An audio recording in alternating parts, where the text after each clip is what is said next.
I think it would have been really important and beneficial if we would have been told what Down syndrome is, what life is like having a child with Down syndrome.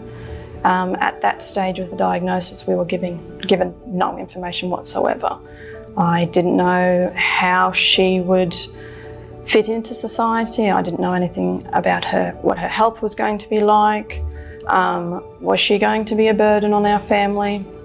Was she going to grow up into adulthood? So right from the word go, I wasn't given any information about what Down syndrome was. And, you know, I still remember saying at the hospital, you know, there's pamphlets for smoking in your pregnancy and diabetes in pregnancy, and like, where is the information? So I was just told to go home and Google it. We received nothing from our doctor, but a lot of that is because he didn't have any information. I think we should have received all that information at the start, and it would have fed into our decision as to whether or not we did the NIPT. I think we're glad that we did it, and we still would have gone ahead and done it, but then we would have been able to process the news faster and been less shocked when we did get our results. It was a really big shock, and when our obstetrician gave us the news, we didn't get any actual information about Down syndrome, what it would be like to live with Down syndrome, to parent a child with Down syndrome, or to have a sibling with Down syndrome. All we got was just the really basic information about what it is as a genetic condition. And we were told that we got the news over the phone on a Saturday morning and told we had the weekend to decide, and that we could get in on that Monday for a CVS and then have a termination. I think it should have been a conversation that was had face to face. I would have liked for my husband to have been there.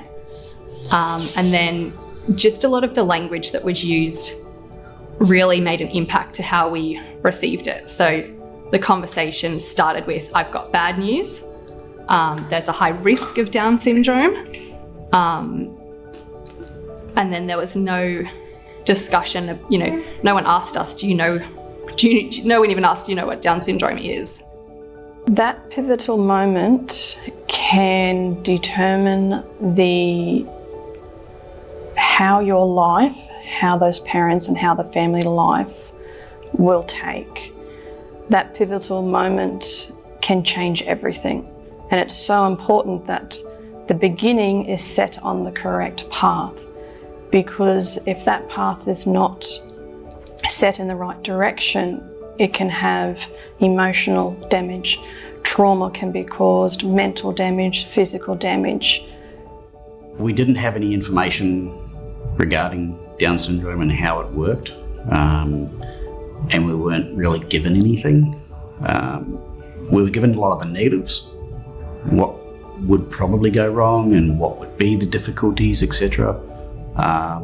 None of the positives about anything. We had to continuously ask specialists to stop asking for abortion and things like that, because it was getting really annoying.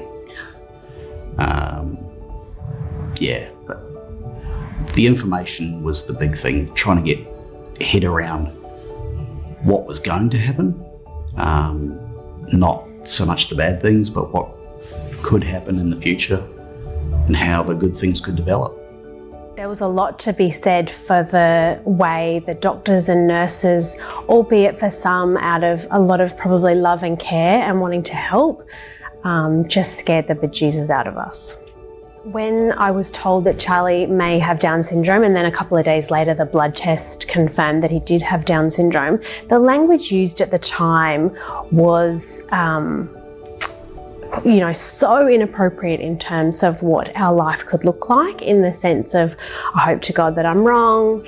You know, you might have heard things like, he's a mongoloid, you can't let us feed your baby, there's a lot going on and it's probably too much for you to handle.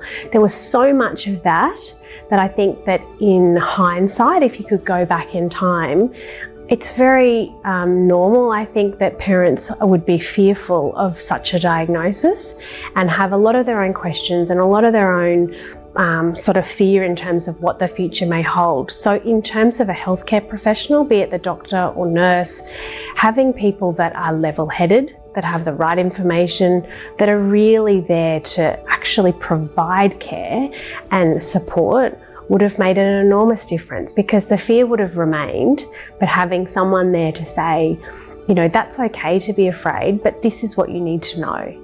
What I would say to any future GP that is giving this information to expectant or new parents is that they need to imagine that they're talking to the actual adult with Down syndrome, because these are human beings. And so if you would not speak to an adult in that way, it's not really appropriate then to provide information to parents that are already quite scared and unsure about what the future holds in a way that's only going to make that fear worse. I think we all go to a GP or a health professional to provide that support and comfort and direction more than anything when we're unsure, and it's really their job to make sure that they have the most accurate information and are nurturing these families through what is already a difficult time. I think it's really to be a GP, to have that opportunity just to value that individual and really communicate the message that a person with Down syndrome is a valued member of our society in the way they talk and the way they think about and convey information will go a long way to reassuring a family that this is a healthcare professional who understands.